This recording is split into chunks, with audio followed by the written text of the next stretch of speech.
Aujourd'hui, je vais vous parler de budget pour voyager au Mexique parce que c'est une question que j'ai eue plusieurs fois sur Instagram.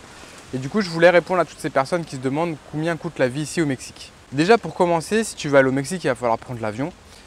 Un aller simple coûte environ 400 euros. Si tu veux prendre un aller-retour, forcément, c'est plus intéressant économiquement. Ça coûte 600 euros. En général, moi, je prends un aller simple parce que je ne sais jamais quand est-ce que je vais revenir et je ne sais jamais de quel pays je vais revenir. Ensuite, sur place, par rapport au transport, j'ai pas vu beaucoup de trains. Je sais qu'il y en a dans certaines régions, mais ce n'est pas un moyen de transport qui est très répandu ici au Mexique. C'est surtout des bus, des grands, des petits. Tu peux prendre aussi le taxi. Alors en général, quand tu prends le bus dans une ville, ça va te coûter 10 pesos. 10 pesos, ça fait à peu près 42 centimes. Si tu prends le taxi, ça va te coûter à peu près 10 pesos par kilomètre. Moi, c'est ce que j'ai pu observer de par les trajets que j'ai fait en taxi. Si tu prends le taxi depuis l'aéroport, forcément, à l'aéroport, c'est des prix à chaque fois qui sont très chers. Donc c'est des forfaits. Tu vas payer peut-être 20 ou 30 euros depuis l'aéroport jusqu'à ton hôtel. Ensuite ici ils utilisent un petit peu l'application Uber, même si ça fait très polémique parce que les taxis font vraiment la guerre au sens propre. C'est pas la guéguerre comme en France. Ici ils crament des voitures Uber. Donc tu as peu de gens finalement qui veulent devenir chauffeur Uber. Il y en a un petit peu dans certaines régions. À Mérida il y en a un petit peu, mais dans toute la partie touristique, on va dire Cancun, Playa del Carmen et Tulum, là il y a une vraie mafia de taxis qui se sont instaurés et du coup il n'y a pas de Uber. Mais dans tous les cas, les prix sont assez semblables entre Uber et les taxis. Par rapport à l'alimentation, si tu vas manger dans la rue, dans un petit restaurant qu'on appelle la street food, tu vas payer entre 50 pesos et 100 pesos. Si tu veux aller dans un restaurant, tu vas payer à peu près 100 pesos et si tu veux aller dans un restaurant un peu plus chic, ça va coûter 200 pesos. 200 pesos, ça fait à peu près 8 euros. 8 euros, tu as vraiment un bon plat avec une belle prestation. Ça m'a assez impressionné la première fois où je suis allé dans un vrai restaurant de payer 200 pesos par rapport à la qualité de service que j'ai eu, à la qualité de l'alimentation que j'ai eue, en comparaison avec un petit street food où tu peux payer 100 pesos et là, ça va être juste un burger et des frites. Et la notion de différence de prix, parfois, me surprend. Ici au Mexique. Au niveau des bières, tu vas payer entre 30 pesos et 50 pesos. Ça dépend si tu l'achètes en magasin ou si tu l'achètes directement dans un restaurant ou dans un bar. Le prix varie très peu sur la bière. Je ne mange pas tout le temps dehors, donc je fais parfois mes courses. Quand je fais mes courses pour à peu près une dizaine de jours, des courses équivalentes de ce que je pourrais faire en France, j'en ai pour 1000 pesos et ça me permet de tenir à peu près une dizaine de jours. Alors qu'en France, pour tenir une dizaine de jours, j'en ai en général pour 2 voire 3 fois plus cher. Sachant que j'achète pas de produits transformés, j'achète que des produits bruts. Donc même en France, quand je fais mes courses, j'en ai pas pour très cher. Mais ici, voilà, j'en ai pour 1000 pesos, c'est-à-dire 2 fois moins cher, à peu près 1000 pesos, ça fait 42 euros. En France, quand je fais mes courses, j'en ai à peu près pour 100 euros. Voilà, on est un petit peu divisé par 2, divisé par 3. Ce qui m'a impressionné au niveau de l'alimentation, c'est le prix des avocats. Tu vas payer entre 30 et 50 pesos pour 1 kg d'avocat. Ici, forcément, ils produisent des avocats, donc c'est pour ça que c'est pas cher. En France, on paye l'importation. Donc ici, je me gave d'avocats, je vous le dis, hein, vraiment, quand je fais mes courses, je prends 1 ou 2 kg d'avocat à chaque fois. Je me fais plaisir. Ensuite, au niveau de l'hébergement, il y a vraiment une grosse volatilité des prix. Parfois, j'ai du mal à comprendre pourquoi. Par exemple, quand je suis arrivé à Cancun, le seul hébergement avec un prix raisonnable, c'était une auberge. Et l'auberge, je payais 9 euros la nuit. Déjà pour une auberge, je trouve que c'est cher en comparaison avec tous les autres pays que j'ai pu visiter. Une auberge, en général, tu payes 5-6 euros, tu ne payes pas 10 euros. Donc là, c'était 10 balles. Et tout le reste des autres hébergements de Cancun, c'était des hôtels à 100 euros.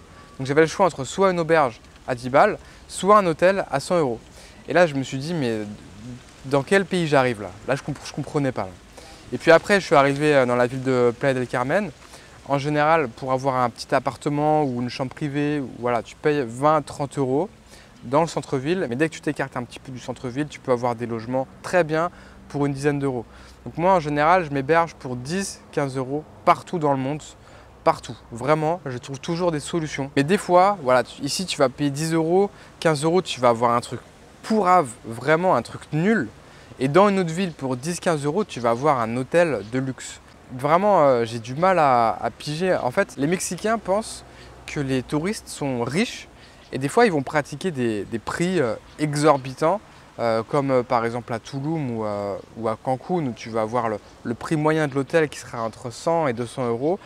Et c'est beaucoup un site touristique aussi d'Américains, des Américains qui ont quelques centaines de kilomètres pour arriver jusqu'à ces plages-là. Du coup, les prix pratiqués, des fois, sont exorbitants et tu ne comprends pas pourquoi.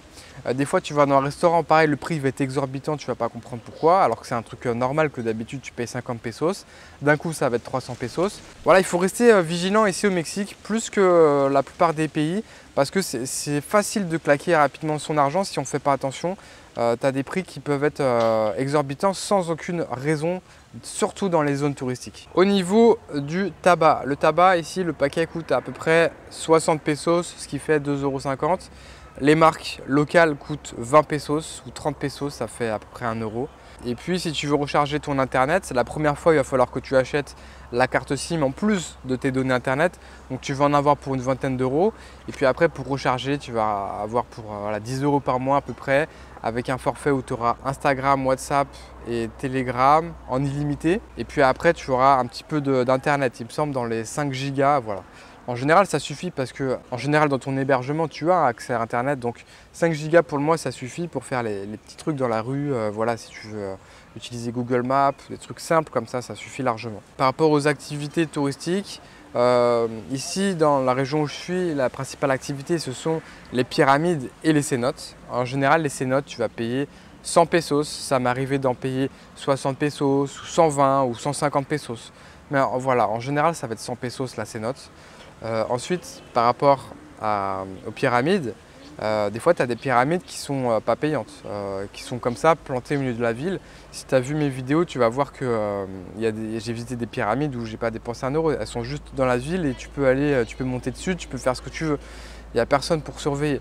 Mais il y a d'autres pyramides qui sont des sites archéologiques très importants, qui ont été restaurés, qui sont des lieux de fouilles archéologiques, des lieux touristiques, des lieux un petit peu sacrés même. J'ai payé par exemple 500 pesos pour la pyramide de Chichén Itzá, c'est 21 €. Le Mexique, ça coûte moins cher que ce que j'imaginais. Quand je regardais sur les sites internet, les livres, on disait qu'il fallait un budget moyen de 50 € par jour.